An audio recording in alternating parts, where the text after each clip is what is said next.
Hi friends, అలా evening వాన తగ్గింది కదా అని మా ఫ్రెండ్ అయితే బయట వెళ్దాం రానింది. సరే అని చెప్పి జమ్మని రెడీ అయ్యేసి అయితే బైక్ ఎత్తా. అలా తిరుపతి కదా అని చెప్పి ఒక 10 మినిట్సే కదా అని బయలుదేరగానే దామినేడు దాకా అయితే వెళ్ళిపోయా. దామినేడు దాటిన తర్వాత అలా వెళ్ళగానే శిల్పారామం ఎదురుగా ఒక దేవాలయం అయితే కనిపించింది. దాంట్లోకి వెళ్దామని అనుకున్నా, బట్ వెళ్తే తిరిగి రాలేని పరిస్థితి. ఇటు నాకు అలవాట్లేదు కాబట్టి. చూసారా సార్ డబుల్ యాక్షన్.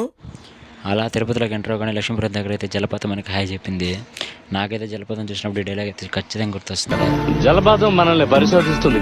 సరే అని చెప్పి ఇంకా అమ్మాయి దగ్గరికి వెళ్తున్నాం కదా, ఏటీఎం అయితే కోకేసా. అలా షాపింగ్ మాల్ దగ్గర అయితే వెయిట్ చేస్తున్నా. తనైతే ఒక 5 మినిట్స్ తర్వాత వచ్చింది. సరే తను వచ్చినాక మంచి వీడియో చేద్దామని చెప్పి తన కోసం హ్యాండ్ ఇలా పెట్టుకుంటే తను మాత్రం పిచ్చి దాంట్లోకి వచ్చి వెళ్ళిపోయింది. ఆడపిల్లైనా ఆవిడకి ధైర్యం ఎక్కువ అండి. నిజం చెప్పు. బాగా పొగరండి. అందుకని చెప్పి మళ్ళీ రమ్మని చెప్పా. ఈసారి షూట్ చేస్తే బాగానే వచ్చింది.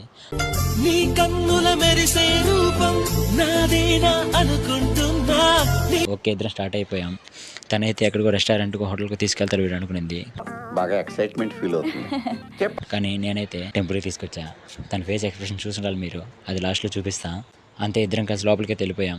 నేను తిరుపతిలోనే ఉన్నా కానీ చిన్నప్పటి నుంచి, కానీ ఇంతవరకు ఎప్పుడు గోవిందరాజస్వామి గుడిని అయితే లోపల టెంపుల్ని అయితే చూడలేదు. లోపల దేవుడిని అయితే ఇంతవరకు దర్శించుకోలేదు. ఇదే ఫస్ట్ టైం. సో ఇంకా ఎటు వచ్చాం కదా అని చెప్పి సెల్ పాయింట్లో మొబైల్స్ ఇచ్చేసి లోపలికి వెళ్దాం అనుకున్నాం. మేము తిరుమలలో ఉన్నాం, తిరుపతిలో ఉన్నాం అర్థం కాలేదు. ఈ గుండ్లు చూశాక అలా దర్శనానికి అయితే వెళ్ళిపోయాం.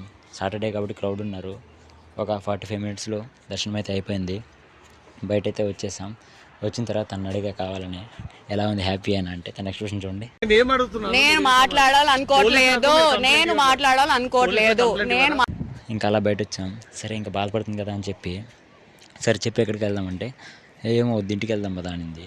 సరే బాధపడుతుందేమో అని చెప్పి సరే పద ఐస్ క్రీమ్ అన్న తిందామని చెప్పి తీసుకెళ్ళా. తనైతే హ్యాపీ ఫీల్ అయిపోయింది.